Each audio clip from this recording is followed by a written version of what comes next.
The afternoon sun beat down mercilessly on the dusty main street of Cedar Flats, casting long shadows from the wooden awnings that provided the only relief from the relentless heat.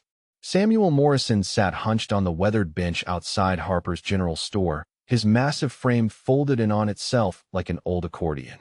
At 68 years old, Big Sam had learned the art of making himself invisible, despite standing 6 feet and 7 inches when fully upright. His worn denim shirt hung loose on his broad shoulders, and his faded brown hat was pulled low over eyes the color of winter ice. The townspeople of Cedar Flats had grown accustomed to seeing the old rancher in this spot most afternoons, waiting for supplies or simply watching the world go by. His weathered hands, scarred from decades of rope work and harder tasks, rested peacefully on his knees. To any passing stranger, he appeared to be nothing more than an aging cowpoke whose best days were long behind him. The sound of approaching horses broke the sleepy afternoon quiet. For riders came down the main street at an easy lope, their horses kicking up small clouds of dust that hung in the still air. The lead rider was a young man with the cocksure bearing of someone who had never met consequences he could not charm or fight his way out of. Jake Crawford, known to some as Lightning Jake for his supposed quick draw, sat his saddle like he owned the territory. His black hair was slicked back beneath a new Stetson, and his gun belt rode low on his hips in the fashion of men who wanted everyone to notice their weapons. Behind him rode 3 companions, each cut from similar cloth. They wore their arrogance like Sunday clothes, all flash and swagger, without substance beneath. Their horses were fine animals, too fine for honest work, which suggested these men made their living in ways that did not involve sweat and honest labor. Jake's eyes swept the street dismissively until they settled on the bench where Sam sat. The old cowboy was positioned directly in front of the best hitching post, the one with shade and access to the water trough. Jake's jaw tightened with irritation. He had ridden hard for 3 days and was in no mood to be inconvenienced by some decrepit rancher who did not have sense enough to move. The 4 men reined in their horses 20 feet from the bench. Jake's companions exchanged glances, recognizing the look on their leader's face. It was the expression he wore when someone was about to learn a hard lesson about showing proper respect to their betters. But before you see what this cocky drifter does next, hit that like button if you are enjoying this story. Comment what country you are watching from, because I love seeing how these tales of justice travel across the world. Now stay with me because what happens next will show you why some sleeping giants should never be awakened. Jake swung down from his saddle with practiced grace, his spurs jingling as his boots hit the packed earth. He sauntered toward the bench with the loose-limbed walk of a man who had never doubted his ability to take whatever he wanted. His hand rested casually on his gun, not quite threatening, but making sure the old-timer noticed the weapon. "Old man," Jake called out, his voice carrying the lazy drawl of someone accustomed to immediate obedience. "You were sitting in my spot." Sam did not look up immediately. He finished watching a hawk circle overhead before slowly turning his attention to the young stranger. When he finally spoke, his voice was quiet and respectful, weathered by years but still carrying the deep resonance of his massive chest. "I did not know this bench belonged to anyone in particular, son." Sam's pale blue eyes met Jake's without challenge or submission. "I have been sitting here most afternoons for the past 5 years." Jake's 3 companions had dismounted and were spreading out in a loose semicircle, a movement so practiced it appeared casual. They had done this dance many times before in many towns. The oldest of them, a scarred man named Pete Donovan, kept his eyes moving between the old cowboy and the street, watching for interference. "Well, now you know," Jake said, stepping closer until he loomed over the seated figure. His shadow fell across Sam's weathered face. "Time to find yourself another place to rest those old bones." Sam considered this for a moment, his expression thoughtful rather than fearful. The massive hands resting on his knees did not move, but something in his stillness suggested coiled strength rather than frailty. When he spoke again, his tone remained polite, but carried an undercurrent that made Jake's horse sidestep nervously. "I suppose I could move along," Sam said slowly. "But I was here first, and my business is not yet finished. Perhaps you gentlemen might find another place to water your horses." The suggestion hung in the air like smoke from a gun barrel. Jake's face flushed red beneath his tan, and his hand tightened on his weapon. No one, especially not some broken-down ranch hand, told Lightning Jake Crawford where he could or could not go. Without warning, Jake drew back his boot and kicked a spray of sand and dust directly into Sam's face. The old cowboy blinked slowly as grit settled on his hat and shoulders, but he made no move to brush it away. Instead, he began to unfold himself from the bench with the deliberate care of a man whose joints had earned every creak through hard use. First one knee straightened, then the other. Sam's shoulders rolled back as his spine found its natural alignment. Like a mountain rising from the earth, he continued to grow upward until he stood at his full towering height of 6 feet and 7 inches. The transformation was so dramatic that Jake actually took an involuntary step backward. Big Sam Morrison looked down at the young drifter from his new vantage point, and for the first time in the encounter, he smiled. It was not a pleasant expression. The smile never reached his winter-pale eyes, and it carried the weight of 40 years' worth of hard decisions and harder consequences. When he spoke, his voice had not changed, but somehow it seemed to carry farther in the still air. "Son, you just made a mistake."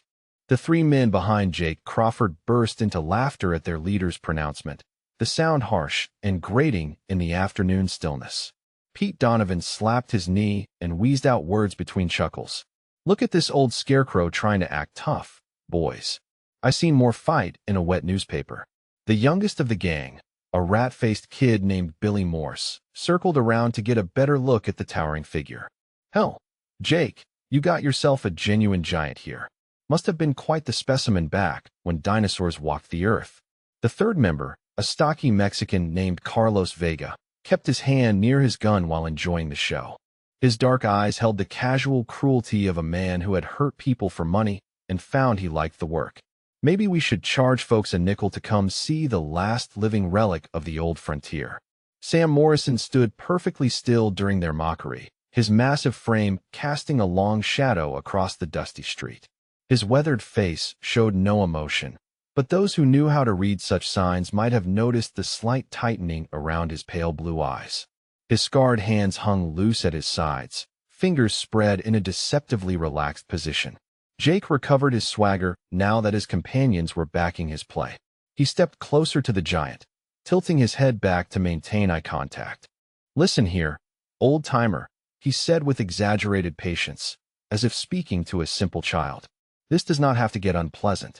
Just shuffle yourself on down the street, and we can all pretend this never happened." Sam's voice remained quiet and respectful when he responded. "I appreciate the suggestion, son, but like I mentioned, my business here is not finished. I am waiting for Mrs. Harper to finish preparing my monthly supplies. Perhaps you gentlemen could find refreshment at the Silver Dollar Saloon while you wait for this spot to open up." The reasonableness of the suggestion only seemed to inflame Jake's temper further. His face reddened as he realized this ancient cowpoke was not going to be intimidated into moving. Without warning, he reached up and knocked Sam's faded brown hat from his head, sending it tumbling into the dust behind the bench. "There," Jake announced with satisfaction. "Now maybe you can hear me better without that old rag covering your ears." Sam's silver-gray hair caught the sunlight as he stood bareheaded for the first time in the encounter. He made no immediate move to retrieve his hat, instead studying Jake's face with the kind of attention a man might give to a dangerous animal. When he spoke, his tone remained level but had acquired an edge that made Jake's horse shy away from the hitching post. "That hat belonged to my father," Sam said quietly. "He wore it through 3 Indian campaigns and 2 cattle drives up to Kansas. I would appreciate it if you would step aside so I can pick it up." Jake's answer was to grind his boot heel into the hat's crown, twisting it into the dirt with deliberate malice. "Well, now it belongs to the street, Grandpa. Maybe this will teach you some respect for your betters." The sound of the general store's door opening interrupted the confrontation. Martha Harper emerged carrying a wooden crate filled with supplies, her gray hair pulled back in a neat bun despite the heat. At 55, she had run the stores single-handedly since her husband's death 2 years earlier, and she possessed the no-nonsense attitude of a woman accustomed to dealing with difficult customers. "Samuel," she called out cheerfully, not immediately noticing the tension in the street. "Your order is ready. I managed to get that special tobacco you like from Kansas City." Martha's appearance changed the dynamic of the confrontation. Jake's companions exchanged glances, recognizing opportunity when they saw it. Billy Morse moved to block her path to the street, while Carlos positioned himself near the store's entrance. Pete Donovan kept watch on the growing number of townspeople who had begun to peer out from doorways and windows. Jake turned toward Martha with a predatory smile that made Sam's jaw tighten almost imperceptibly. "Well now," he drawled, "seems like we got ourselves some genuine hospitality here.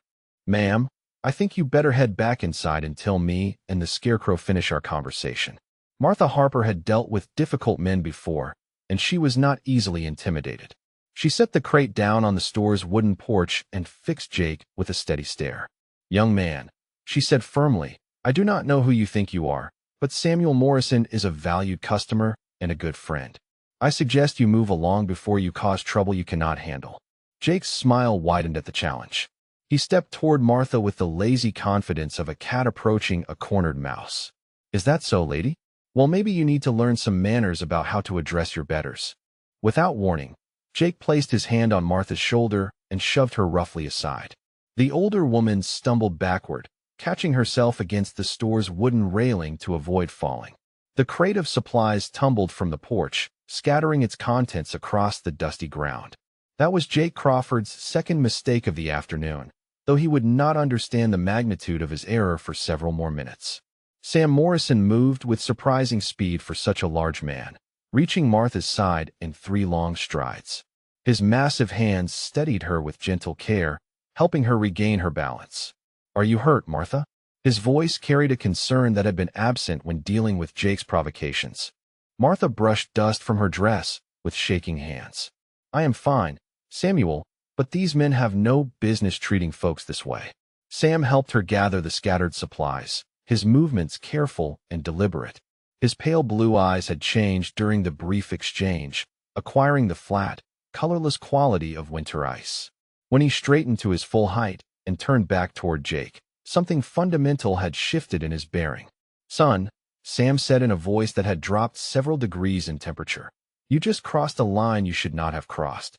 Jake laughed, but the sound carried less confidence than before. The old giant's sudden protective behavior toward the shopkeeper had introduced an element he had not expected. Still, pride and stupidity drove him forward. "What are you going to do about it, old man? You think because you are tall that makes you tough?" To answer the question, Jake stepped forward and placed both hands on Sam's massive chest, shoving with all his strength. It was like trying to move a mountain. Sam Morrison did not budge a single inch. His boots remained planted exactly where they had been, and his body absorbed the impact without swaying. Jake stepped back, flexing his fingers and staring at the immovable figure in confusion. He had put his full weight behind that shove, enough force to send most men stumbling backward. The giant had not even blinked. The sound of approaching footsteps echoed from both ends of the street as townspeople began to emerge from their hiding places. Some moved with the quick, purposeful steps of people seeking better vantage points for what was about to unfold. Others hurried in the opposite direction, gathering children and seeking shelter. Mrs. Henderson from the boarding house pulled her twin boys inside and slammed the shutters. Old Doc Patterson stepped onto his porch, then immediately retreated when he saw the cold expression on Sam Morrison's face. Even the dogs seemed to sense trouble brewing, slinking away to find safer ground. Jake looked around at the gathering crowd and felt his confidence returning. An audience always made victory sweeter and defeat less likely. He gestured grandly toward Sam with both hands. "Look here, folks. Got ourselves a genuine freak show. Step right up and see the amazing stubborn giant who does not know when he has been beaten." But the faces in the crowd did not show the amusement Jake expected. Instead, he saw expressions ranging from concern to barely concealed fear. Several of the townspeople were backing away despite their curiosity, as if they recognized something in the situation that Jake did not. Sam Morrison stood perfectly still in the center of the growing circle, his massive frame radiating a quiet menace that seemed to affect everyone except the 4 strangers. His scarred hands remained loose at his sides, but there was something in his posture that suggested coiled violence waiting for the proper moment to spring. When he spoke again, his voice carried the flat authority of a man accustomed to being obeyed. "This is your last chance to ride out of here, boy.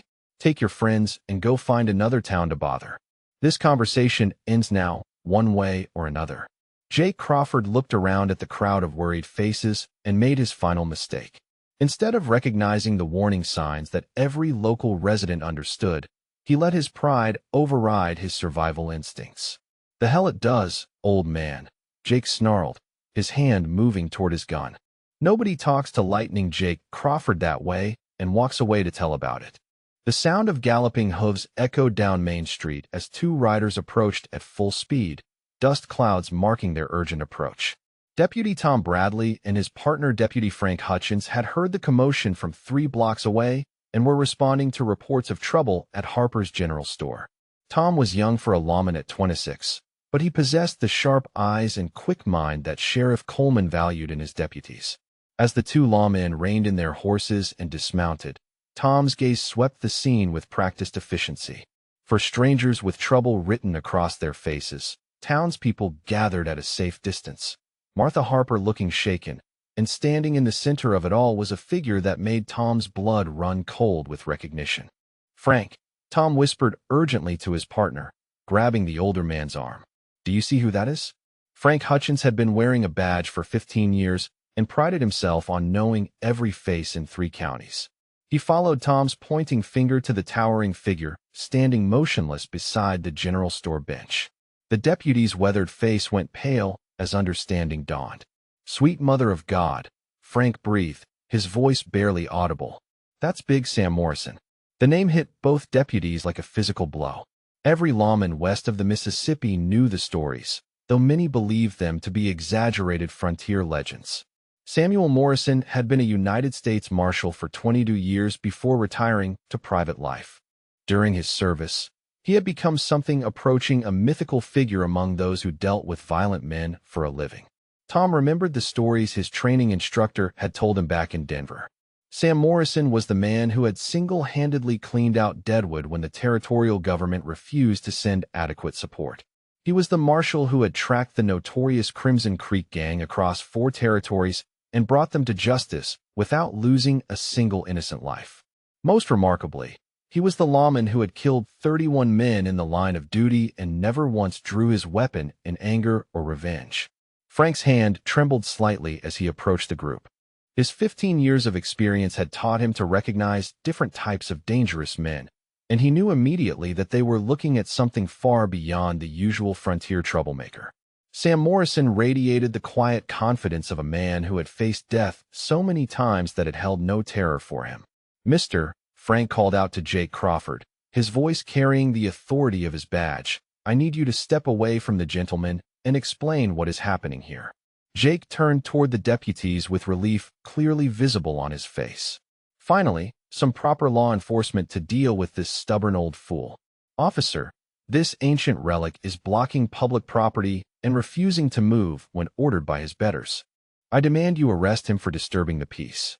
Tom Bradley felt his mouth go dry as dust. The young deputy had studied every famous lawman case during his training, and he knew exactly what kind of man they were dealing with. More importantly, he understood what would happen if these 4 strangers continued their current course of action.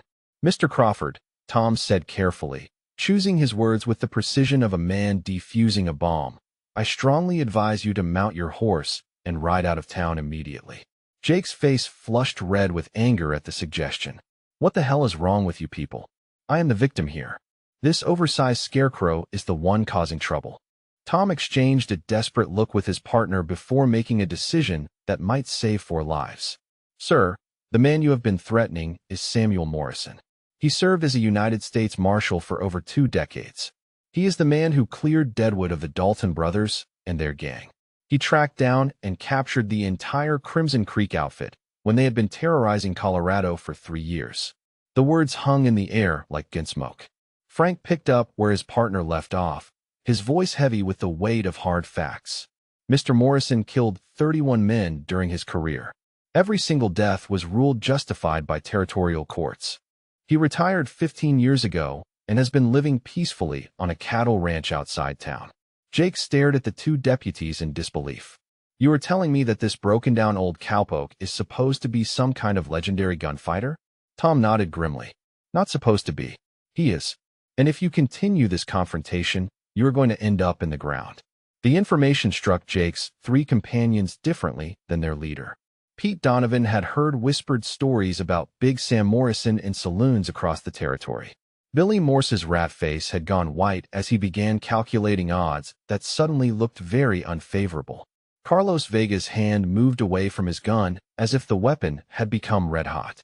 Throughout this exchange, Sam Morrison had remained perfectly motionless, his pale blue eyes fixed on Jake Crawford with the intensity of a hunting wolf.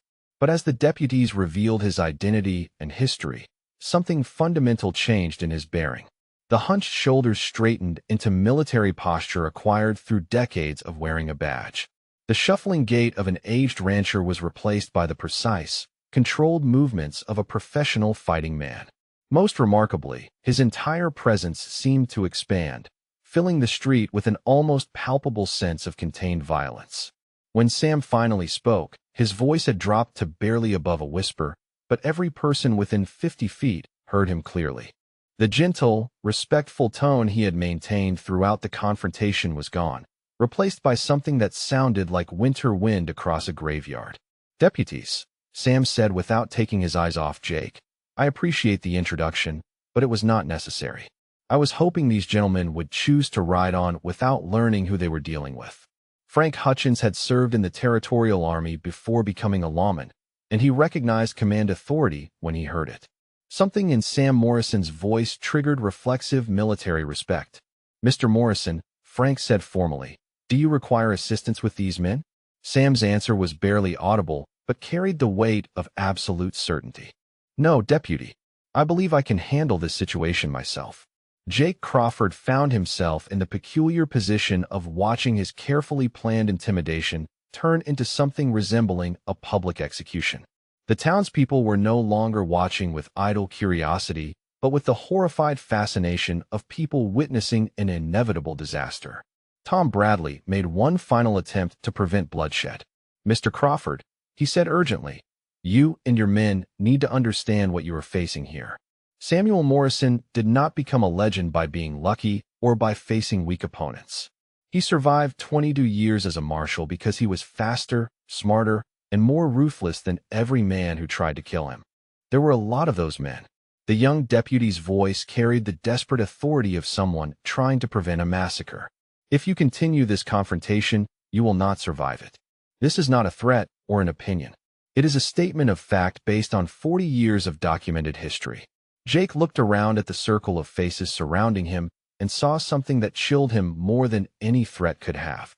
Nobody was looking at him with sympathy or concern. Instead, he saw the expressions people might wear while watching a man walk toward a gallows of his own construction. For the first time since riding into Cedar Flats, Jake Crawford felt the cold touch of genuine fear. But pride and stupidity had carried him this far, and he was not prepared to back down in front of an audience. His hand dropped toward his gun as he made the decision that would determine whether he lived to see another sunset. "Last chance to walk away, boy," Sam Morrison said in that deadly quiet voice. "After this, there will be no more talking." Jake Crawford's hand hovered over his gun, but as the weight of his situation began to settle on him like a heavy blanket. The crowd of townspeople had grown larger, but they maintained a respectful distance that suggested they knew exactly what they were witnessing. Behind him, he could hear his 3 companions shifting nervously, their earlier confidence evaporating like morning dew under a harsh sun. Pete Donovan was the first to break. The scarred veteran had survived too many gunfights to ignore the warning signs that were now blazing like signal fires all around them. "Boss," he said quietly, "maybe we should listen to the deputies. This does not feel right." Jake spun toward his lieutenant, with fury blazing in his eyes. "Shut your mouth, Pete. We did not ride 3 days to be run off by some ancient has-been and a couple of small-town badge polishers." But even as Jake spoke the words, he could see the doubts spreading through his gang like poison. Billy Morse kept glancing toward their horses as if calculating the distance to safety. Carlos Vega had unconsciously stepped back several paces, his usual predatory confidence replaced by the wariness of a man who suddenly realized he might be the prey instead of the hunter. Sam Morrison watched this internal dissolution with the patience of a man who had seen fear work its way through criminal minds many times before. His pale blue eyes missed nothing, cataloging each gang member's position, their weapons, their level of commitment to their leader's cause. 40 years of experience had taught him to read men the way scholars read books. The situation might have resolved itself peacefully if not for the arrival of an innocent bystander who changed everything. Sally Patterson came skipping down the boardwalk from the direction of the schoolhouse, her blonde pigtails bouncing with each step. At 8 years old, she possessed the fearless curiosity of childhood and had heard enough commotion to investigate what was happening in front of Harper's store. Her small hand clutched a rag doll that had seen better days, and her blue dress was dusty from playing during the school's afternoon recess. Sally's appearance froze every adult in the street. The townspeople understood immediately that the presence of a child had transformed a dangerous situation into something potentially catastrophic. Deputy Tom Bradley started forward, but Sam Morrison's almost imperceptible headshake stopped him in his tracks. Jake Crawford saw the child's arrival and recognized opportunity where others saw disaster. His confidence returned in a rush as he realized he had just been handed the perfect insurance policy. Without warning, he lunged forward and grabbed Sally around the waist, lifting her off her feet as she dropped her doll in surprise. "Hey there, little girl," Jake said with false cheerfulness, his arm tightening around Sally's small frame. "You just became the most important person in this whole town." Sally struggled briefly before going still with the instinctive wisdom that children sometimes possess in dangerous situations. Her wide blue eyes found Sam Morrison's face across the dusty space between them, and she seemed to understand without words that her safety now depended on the towering old cowboy. The transformation that came over Samuel Morrison was unlike anything the witnesses had ever seen. The last traces of the gentle rancher vanished completely, replaced by something primordial and terrifying. His massive frame seemed to expand as 40 years of professional violence rose to the surface like oil bubbling up from deep underground. When Sam spoke, his voice had become something that belonged in winter graveyards and abandoned battlefields. "Let the child go," he said, and each word carried the weight of absolute authority backed by decades of dealing death to those who harmed innocents. Jake pressed the barrel of his Colt against Sally's temple, the metal cold against her skin. "Make me, old man. You take one step toward me, and this little darling gets to meet her maker." The street had become so quiet that the sound of a pin dropping would have echoed like thunder. Even the wind seemed to have stopped moving, as if nature itself was holding its breath to see what would happen next. The townspeople stood frozen like statues, afraid that any movement might trigger the catastrophe that hung in the air like smoke. Sam Morrison's tactical mind, honed by 2 decades of life-or-death situations, began its grim calculations.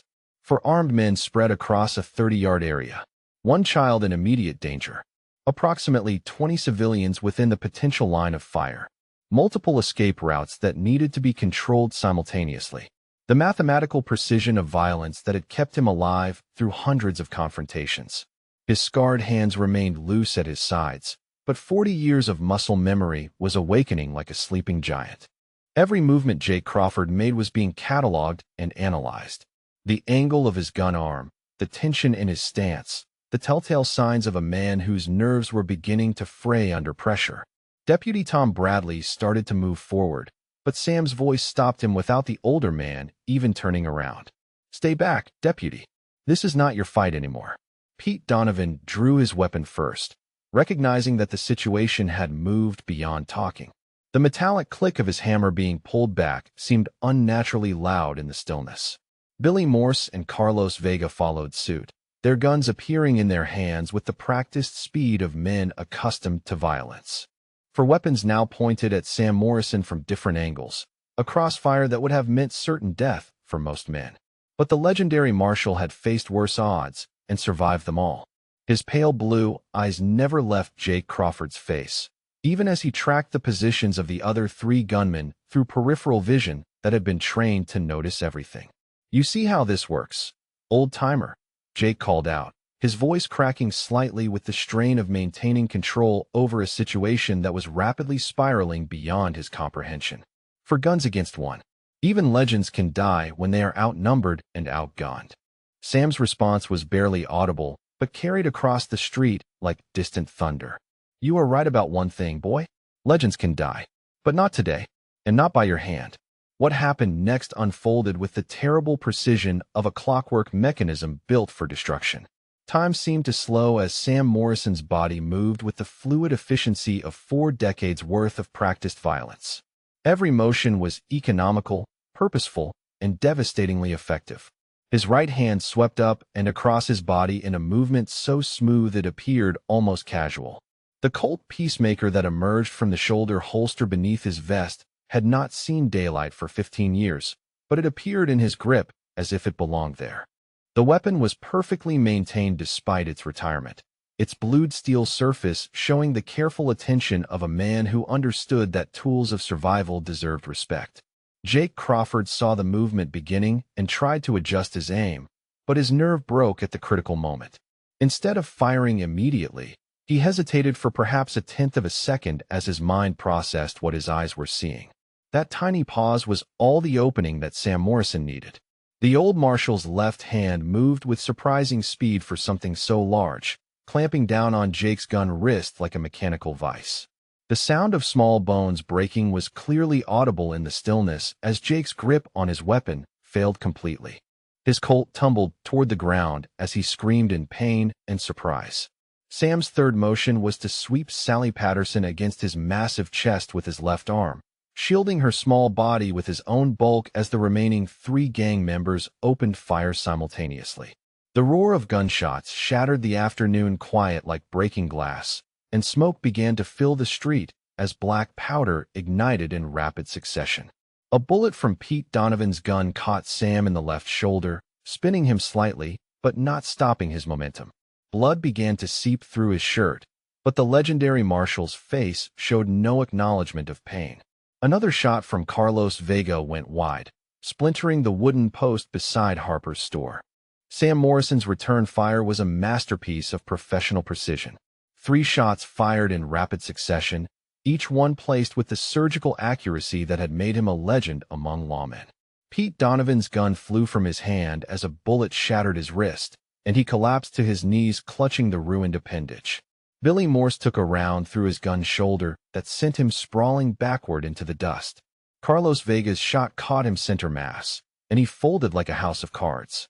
The entire exchange had lasted perhaps 5 seconds from beginning to end, but it felt like hours to those who witnessed it. Gunsmoke drifted across the street like fog, and the acrid smell of black powder hung in the still air. Jake Crawford lay on his back, clutching his broken wrist, and staring up at the towering figure that had just demonstrated why some legends deserve their reputations. Sam Morrison stood in the center of the carnage like an ancient oak tree that had weathered countless storms. Sally Patterson was safe in the circle of his left arm, her small face pressed against his vest to shield her from the sight of violence. Blood from his shoulder wound was beginning to stain his shirt, but he showed no signs of weakness or pain. Jake was scrambling desperately for his dropped weapon when Sam's boot came down on his outstretched fingers. The pressure was gentle but absolutely final, pinning Jake's hand against the hard-packed earth without breaking bones. You wanted to see what this old fossil could do, Sam said in that winter-quiet voice, his pale blue eyes looking down at the defeated young man. Now you know. The question is whether you are smart enough to learn from the lesson. The street remained frozen in tableau as smoke continued to drift between the buildings. 3 men lay wounded but alive, their weapons scattered uselessly around them. Jake Crawford stared up at the legend he had awakened, and for the first time in his life understood what it meant to face something truly dangerous. Deputy Tom Bradley approached cautiously, his own weapon drawn but pointed toward the ground. Mr. Morrison, the young lawman said respectfully, do you require medical attention? Sam gently transferred Sally Patterson to Tom's arms, ensuring the child was completely clear of the violence before responding.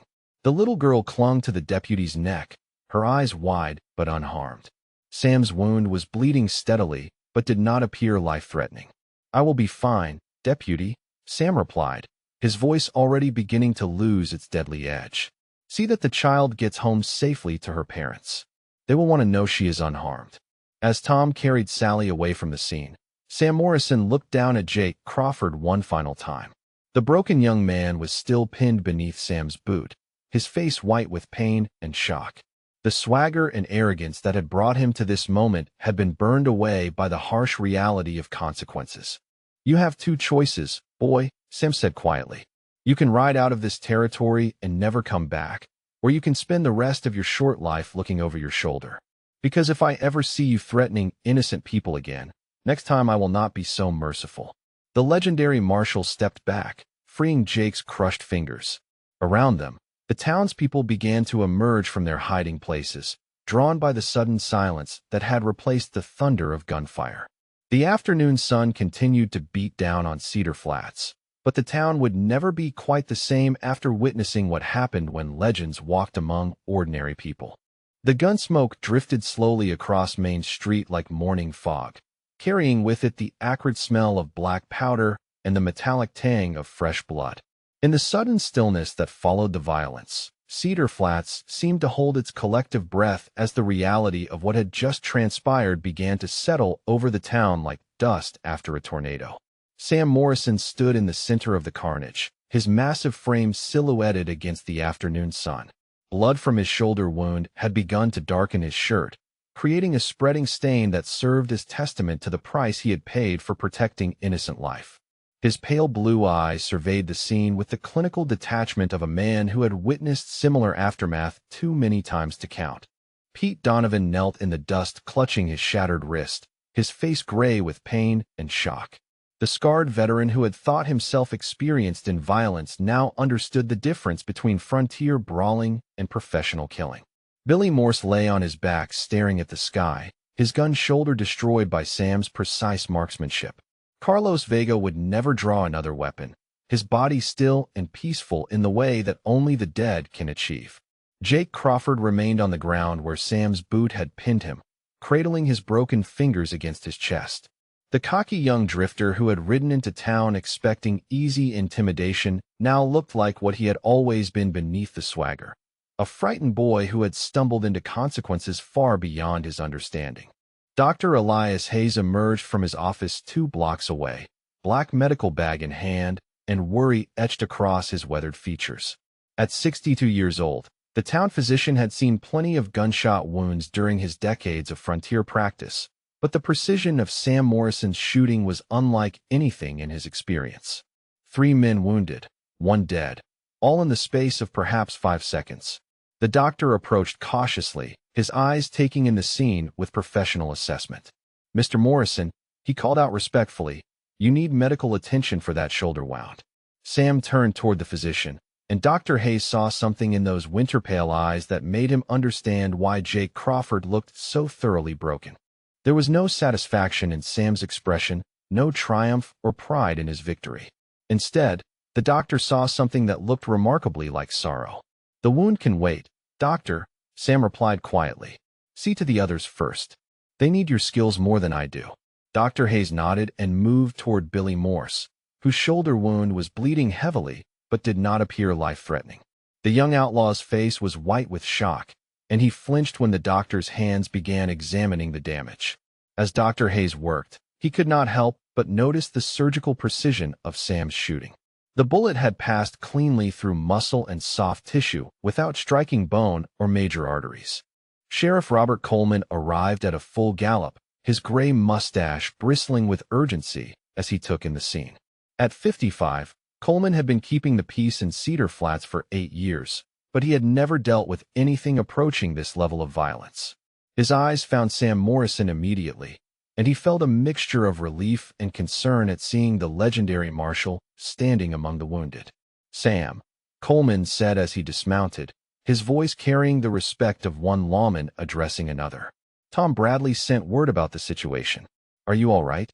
Sam's massive head turned toward the sheriff, and Coleman saw exhaustion in those pale blue eyes that went far deeper than physical fatigue. "I am fine, Bob. The child was not harmed, and justice has been served. That is what matters." Coleman surveyed the casualties with growing amazement. 4 armed men had faced Sam Morrison in a gunfight, and 3 of them would live to tell about it. In the frontier justice of the 1880s, such restraint was almost unheard of when children had been threatened. Martha Harper approached from her store, carrying a clean white cloth and a basin of water. Her hands shook slightly as she offered them to Sam, and her voice carried the tremor of someone who had just witnessed something that would mark her memories forever. "Samuel," she said softly, "let me tend to that wound while Dr. Hayes sees to the others. You saved all our lives today." Sam accepted the cloth gratefully and pressed it against his bleeding shoulder. The bullet had passed through cleanly, leaving a painful but manageable wound that would heal with proper care. As Martha helped him sit on the bench where the confrontation had begun, he found himself looking at Jake Crawford with an expression that mixed disappointment with something approaching pity. The young drifter was still conscious, though his face remained gray with pain and shock. When he noticed Sam's attention, Jake tried to speak, but found his voice reduced to a hoarse whisper. "I did not know," he managed to croak. "I swear I did not know who you were." Sam's response came in the winter-quiet voice that had delivered ultimatums to 3 decades worth of violent men. "Ignorance does not excuse threatening children, boy. A man's character is revealed by how he treats those who cannot defend themselves." Jake's eyes filled with tears that had nothing to do with physical pain. Throughout his short career as a frontier troublemaker, he had relied on intimidation and the threat of violence to get what he wanted. But he had never actually faced the reality of professional killing, and the experience had stripped away every illusion he had harbored about his own toughness.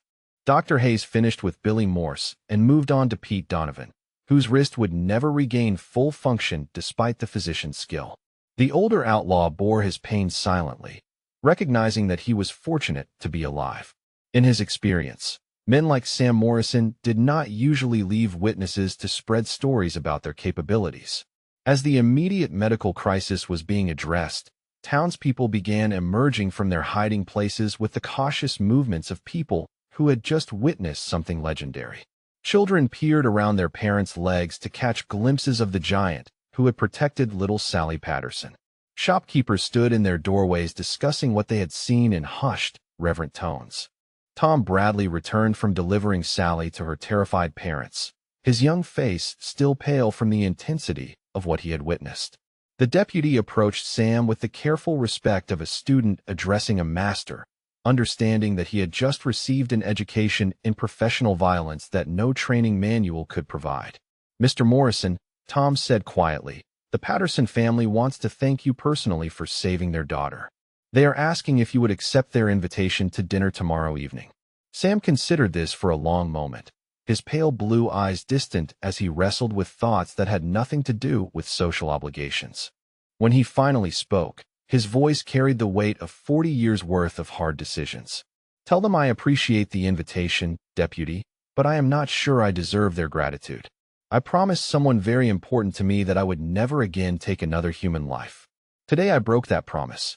The admission hung in the air like gunsmoke, revealing the internal struggle that was tearing at Sam Morrison's conscience.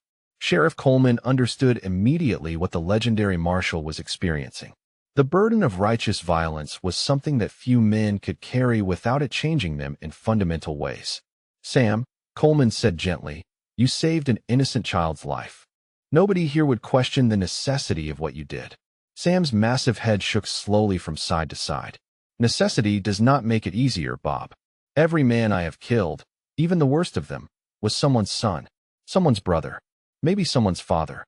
The weight of that responsibility does not diminish with time or justification." Martha Harper finished cleaning Sam's wound and began wrapping it with strips of clean cloth. As she worked, she spoke in the gentle voice of a woman who had lived through enough frontier hardship to understand moral complexity. "Samuel," she said softly, "I knew your Elizabeth for 20 years. She was the finest woman who ever walked through that church door, and she loved you more than life itself. Do you honestly believe she would want you to carry guilt for protecting a child?" The mention of his deceased wife brought a change to Sam's expression that was more profound than any wound could have caused. Elizabeth Morrison had been the moral center of his universe for 32 years of marriage, and her loss 15 years earlier had left him adrift in ways that he was still struggling to understand. Martha continued speaking as she secured the bandage around Sam's shoulder. "Elizabeth understood what kind of man she married, Samuel. She knew that your gift with weapons came with the responsibility to protect those who cannot protect themselves. She never asked you to stop being who you are, only to choose carefully when to reveal it. Sam absorbed these words in silence, his pale blue eyes fixed on some distant point that only he could see. Around him, the aftermath of violence continued to unfold as Dr. Hayes worked to save what lives could be saved, and Sheriff Coleman began the grim process of documenting what had transpired. Jake Crawford struggled to sit up, his broken fingers cradled against his chest, and his face still gray with shock. When he spoke, his voice was barely audible, but carried the weight of genuine contrition. "Mr. Morrison," Jake said haltingly, "I know I have no right to ask anything of you, but I need to know something. Why did you not kill me? You could have, and everyone here would have said I deserved it." Sam turned his attention to the broken young man, and Jake saw something in those winter-pale eyes that he had not expected, compassion mixed with disappointment. When Sam spoke, his voice had lost its deadly edge and returned to the gentle tone he had maintained before the violence began. "Because killing you would not have brought back the innocence you tried to destroy, boy. Because my wife believed that every man deserves a chance to choose better than he has chosen before. And because I have taken enough lives to know that each one leaves a mark on the soul that never completely heals." Jake's tears flowed freely now, and he made no attempt to hide them. The swagger and arrogance that had brought him to this moment had been burned away completely, leaving behind someone who looked years younger and infinitely more vulnerable. "I do not deserve your mercy," Jake whispered. Sam's response came without hesitation. "Mercy is not about deserving, son. It is about choosing to be better than our worst impulses would make us. The question now is what you plan to do with the life I have chosen to leave you." Dr. Hayes finished his work and approached Sam with professional concern etched across his features. The physician had removed the bullet from Pete Donovan's wrist and stabilized Billy Morse's shoulder wound, but Carlos Vega was beyond any earthly help. "Mr. Morrison," Dr. Hayes said quietly, "I need to examine your shoulder properly. The bleeding has stopped, but there could be complications if the wound is not cleaned thoroughly." Sam nodded and allowed the doctor to help him to his feet. As he stood, his massive frame once again dominated the street, but the aura of contained violence had faded back into the gentle presence that characterized his retirement years. Sheriff Coleman was questioning the surviving gang members when Jake Crawford made a decision that would determine the course of his remaining years. Struggling to his feet despite his injuries, the young drifter approached Sam Morrison with the halting steps of a man who had just discovered what real courage actually required. "Mr. Morrison," Jake said, his voice stronger now despite his tears, "I want to make this right somehow. I do not know how, but I want to try. Will you tell me what I should do?" Sam studied Jake's face for a long moment, looking for signs of genuine remorse beneath the shock and pain. What he saw there was a young man who had been fundamentally changed by his encounter with consequences, someone who might actually be capable of learning from the hardest lesson life could teach. "First, you will leave this territory and never return," Sam said quietly. "Second, you will find honest work and earn an honest living. Third, you will remember every day for the rest of your life that your actions have consequences for innocent people. And finally, if you ever find yourself in a position to protect someone who cannot protect themselves, you will do it without hesitation or expectation of reward." Jake nodded eagerly, understanding that he was being offered something infinitely more valuable than his worthless life. A chance at redemption through service to others, a path back from the darkness he had been traveling toward without realizing it. "I swear it," Jake said solemnly. "I swear on my mother's grave that I will try to be better." Sam reached into his vest pocket and withdrew a silver dollar, pressing it into Jake's uninjured hand. The coin was worn smooth with age and handling, and it bore an inscription that Jake could not quite make out in the afternoon light. "That belonged to the first man who showed me mercy when I deserved none," Sam said quietly. "His name was Marshal Tom Brennan, and he taught me that strength without compassion is just brutality.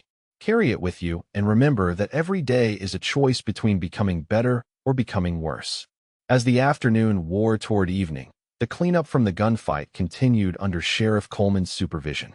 Pete Donovan and Billy Morse were transported to Dr. Hayes' office for extended medical care before they would be well enough to face trial. Carlos Vega's body was prepared for burial in the section of the cemetery reserved for men who had died violently. Sam Morrison walked slowly down Main Street toward the edge of town, his massive frame casting a long shadow in the slanting sunlight. His shoulder throbbed with each step, but the physical pain was nothing compared to the weight of what he carried in his heart. The Cedar Flats Cemetery occupied a small hill overlooking the town, its weathered headstones bearing witness to 3 decades of frontier life and death. Sam made his way along the familiar paths until he reached a simple granite marker that bore the inscription, "Elizabeth and Morrison, beloved wife and light of my life, 18321-870. Sam lowered himself carefully onto the grass beside his wife's grave, his injured shoulder protesting the movement. He sat in silence for several minutes, watching the sun sink toward the western horizon and thinking about promises kept and promises broken.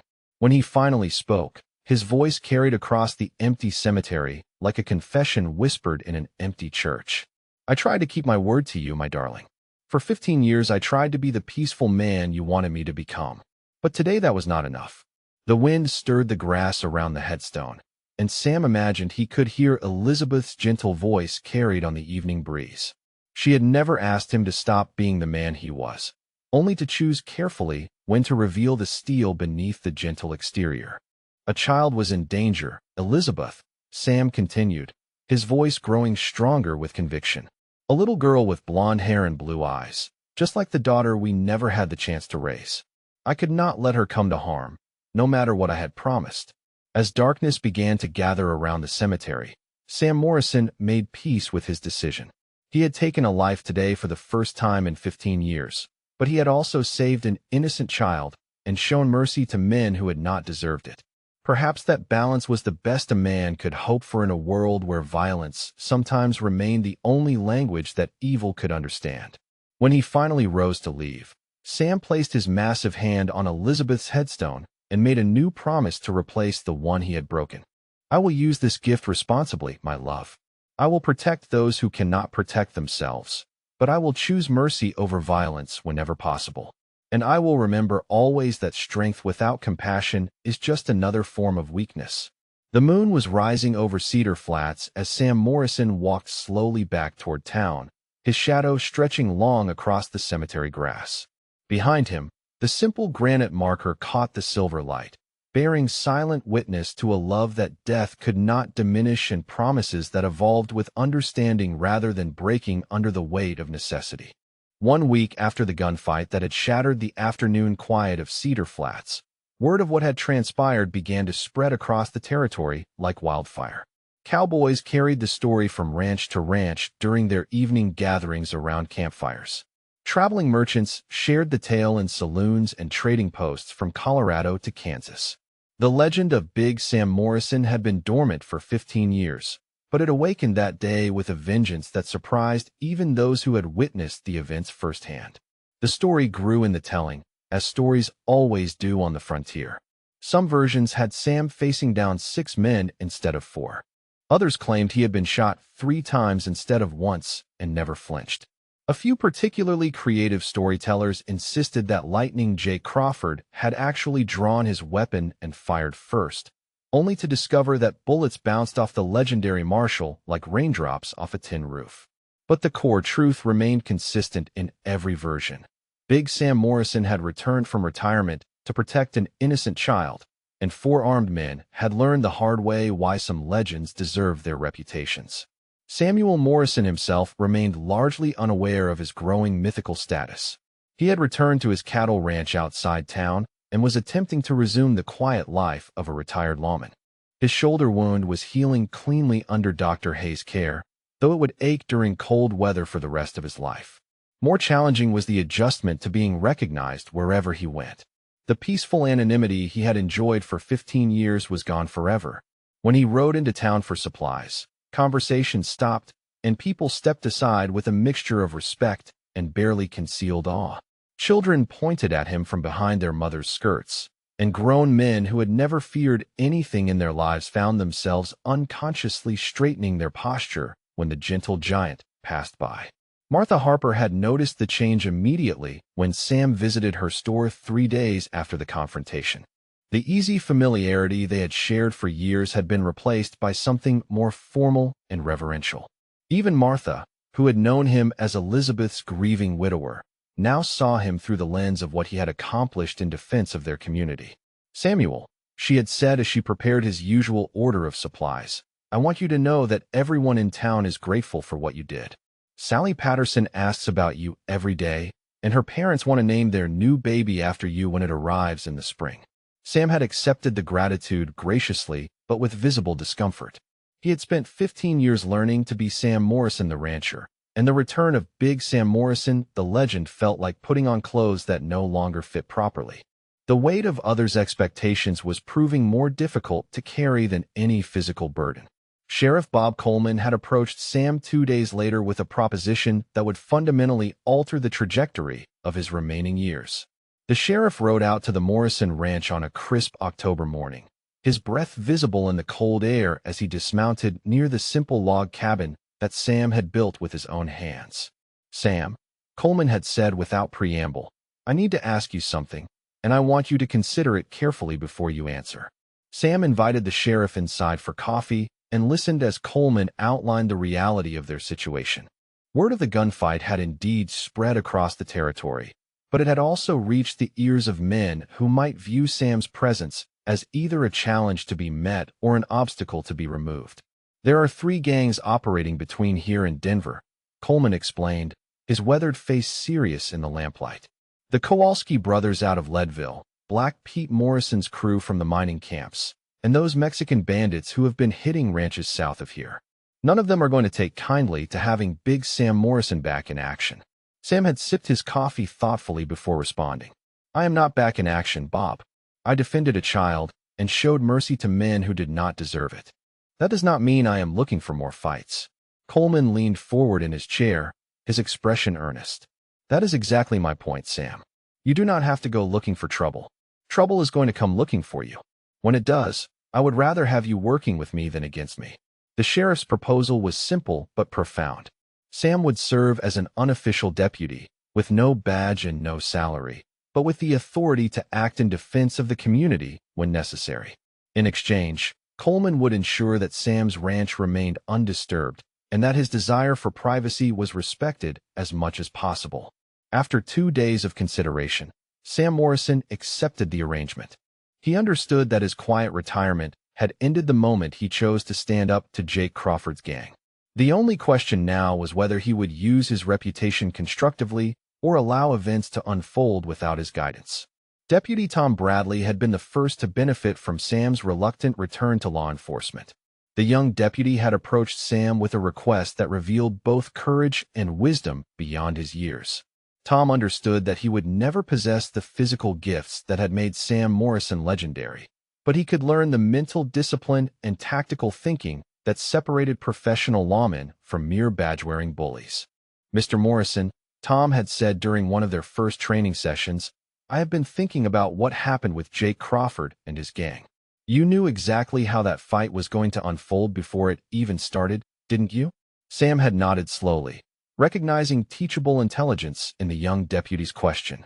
"Experience teaches you to read situations, Tom." Jake Crawford telegraphed his intentions with every word and gesture. His companions were following his lead without thinking for themselves. They made their choices based on pride and ignorance instead of tactical assessment. Over the following weeks, Sam began teaching Tom Bradley the subtle arts of threat assessment, de-escalation, and controlled violence. The lessons took place during quiet afternoons at the Morrison Ranch, with Sam using his extensive collection of professional memories to illustrate points that no training manual could convey. The most important lesson came on a gray November day when Tom asked the question that revealed the core of professional law enforcement. "Mr. Morrison, how do you know when talking ends and shooting begins?" Sam had considered the question for several minutes before answering. "When innocent lives are at immediate risk and no other options remain, Tom. Everything else is just pride or anger dressed up as justice. The moment you draw your weapon, you have acknowledged that someone might die. That decision should never be made lightly or in haste."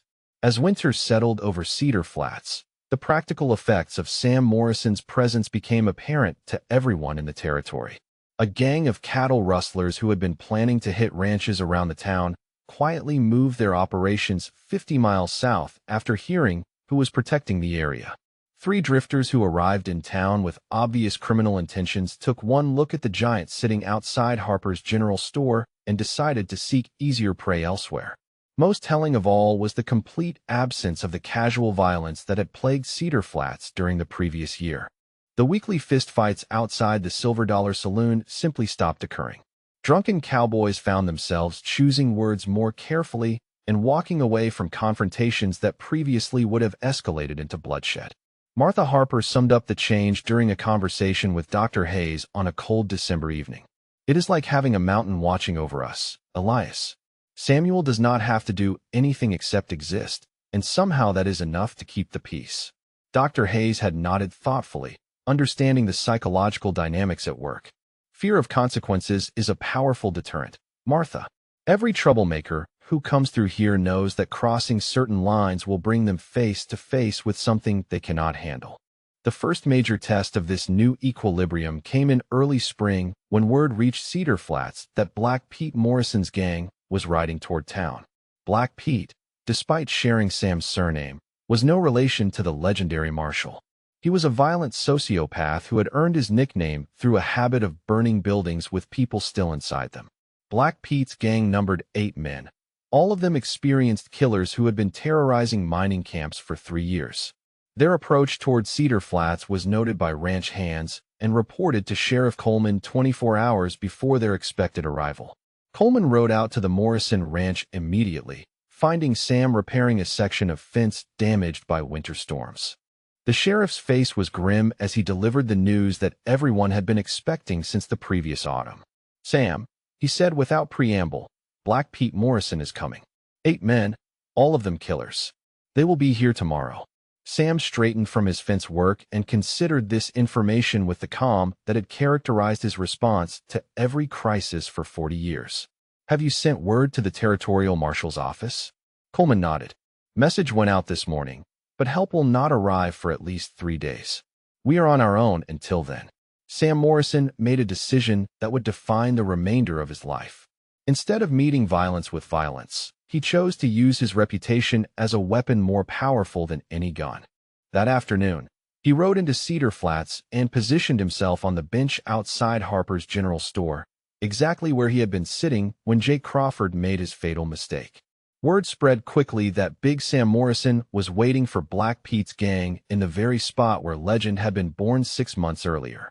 Townspeople prepared for the worst, while hoping that reputation alone might be enough to prevent catastrophe. Black Pete Morrison and his gang rode into Cedar Flats at noon on a warm spring day, their horses' hooves raising dust clouds that hung in the still air. The 8 riders moved with the confident swagger of men accustomed to taking whatever they wanted through intimidation and violence. Black Pete himself was a small, wiry man with eyes like chips of flint and a reputation for cruelty that extended across 3 territories.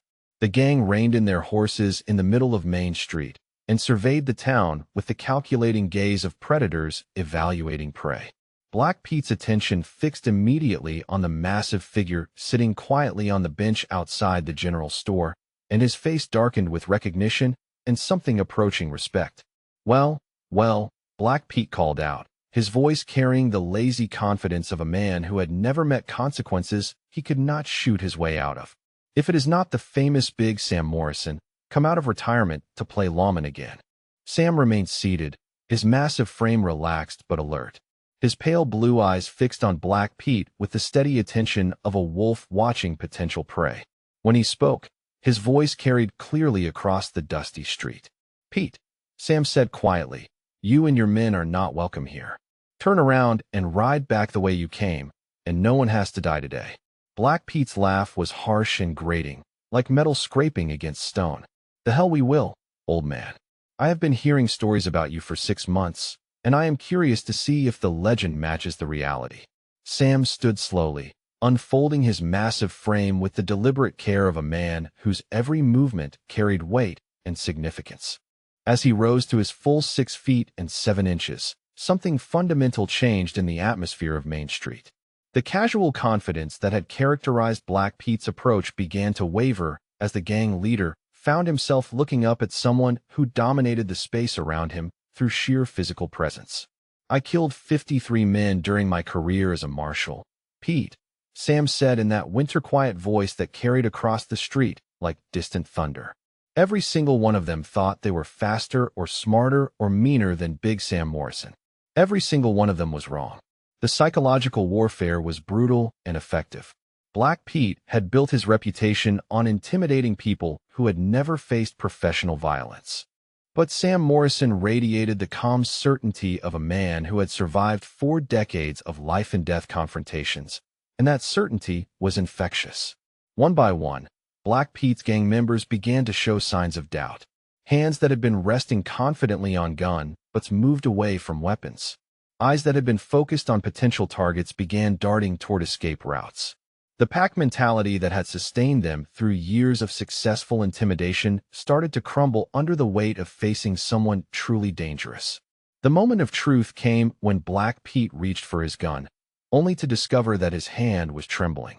The physical manifestation of fear betrayed him in front of his followers, and he realized that his reputation was about to be shattered by a man who had not even drawn a weapon. Sam Morrison remained perfectly still throughout Black Pete's internal struggle, his pale blue eyes never leaving the gang leader's face. When he spoke again, his voice carried the absolute authority of someone who had been making life-and-death decisions longer than most of his listeners had been alive. "Last chance, Pete. Right away now, or stay here permanently. Choose quickly, because my patience is not unlimited." Black Pete Morrison made the only choice that his survival instincts would allow.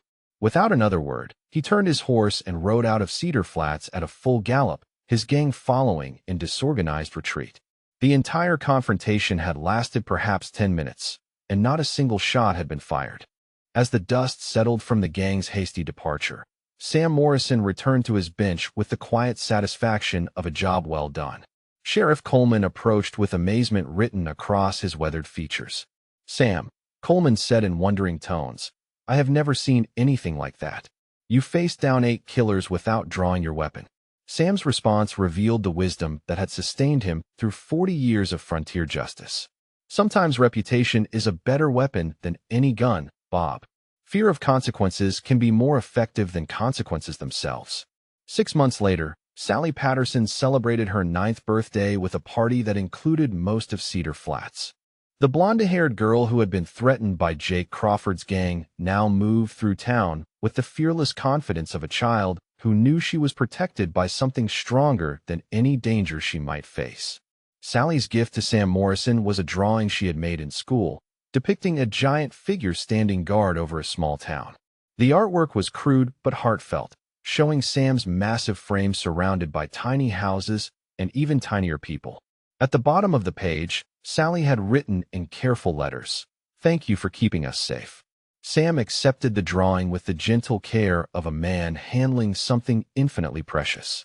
He had it framed and placed on the mantel of his cabin, where it served as a daily reminder of why his reputation mattered more than his desire for privacy.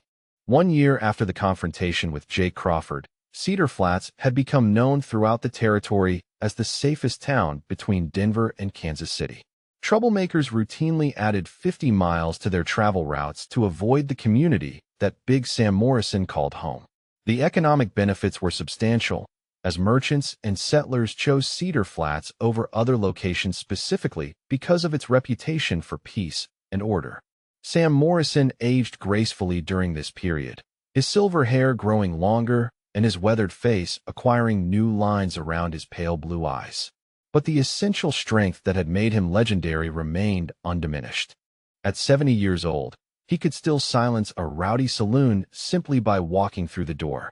The most significant change in Sam's life came with the gradual recognition that his mere presence was accomplishing something that 40 years of active law enforcement had never achieved: the prevention of violence before it began.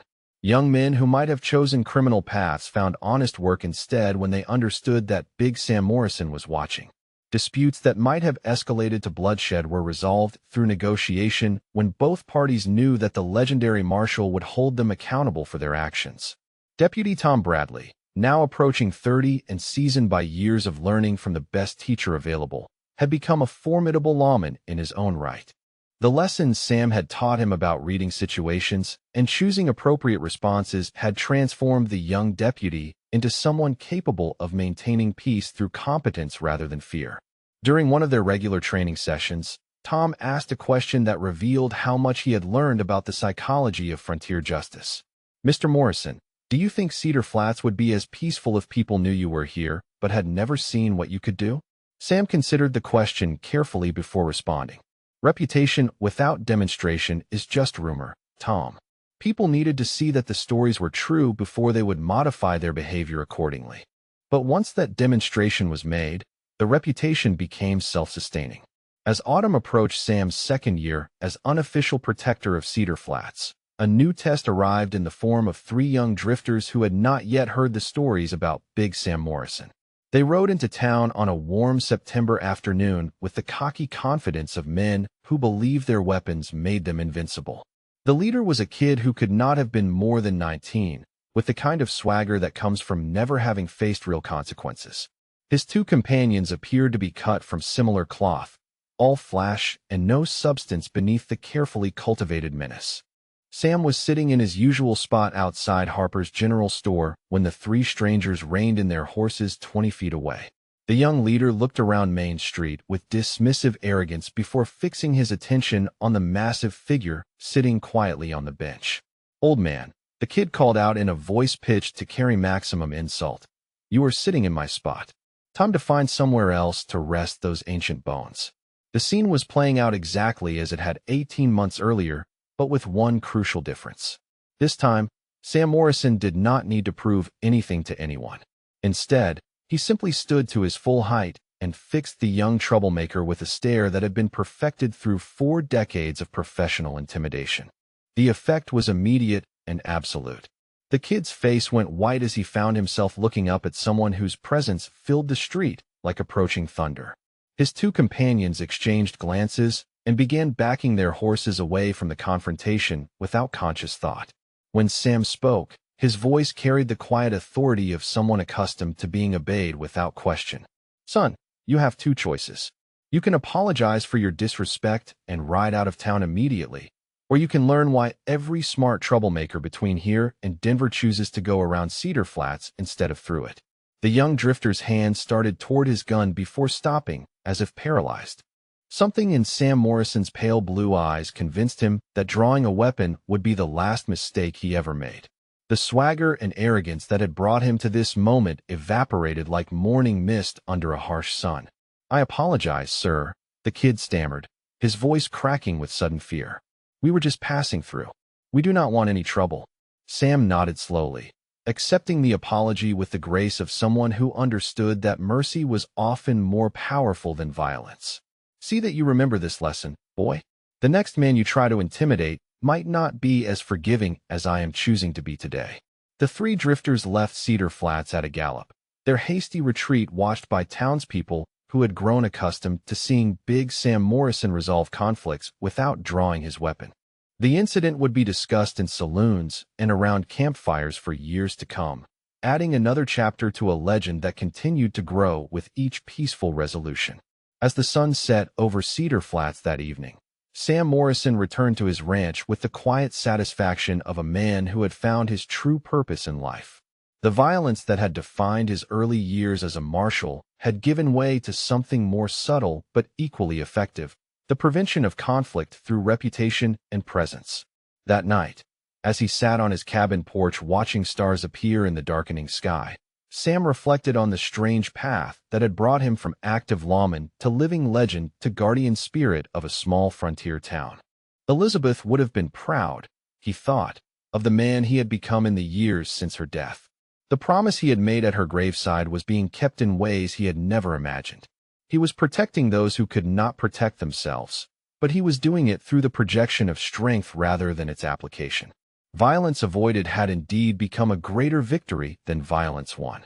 As September turned to October and the leaves began changing color in the surrounding hills, Cedar Flats continued to thrive under the protection of Big Sam Morrison's reputation.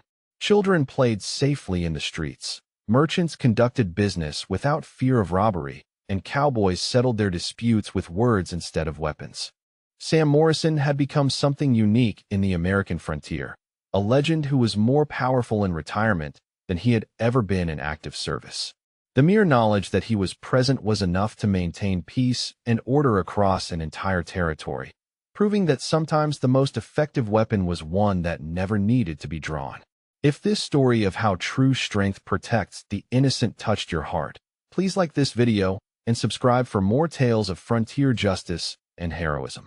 We bring you stories of courage, honor, and the triumph of good over evil every week. Until next time, remember that real legends are not defined by the battles they win, but by the battles they prevent. Stay strong, and may your own reputation be one that protects rather than intimidates.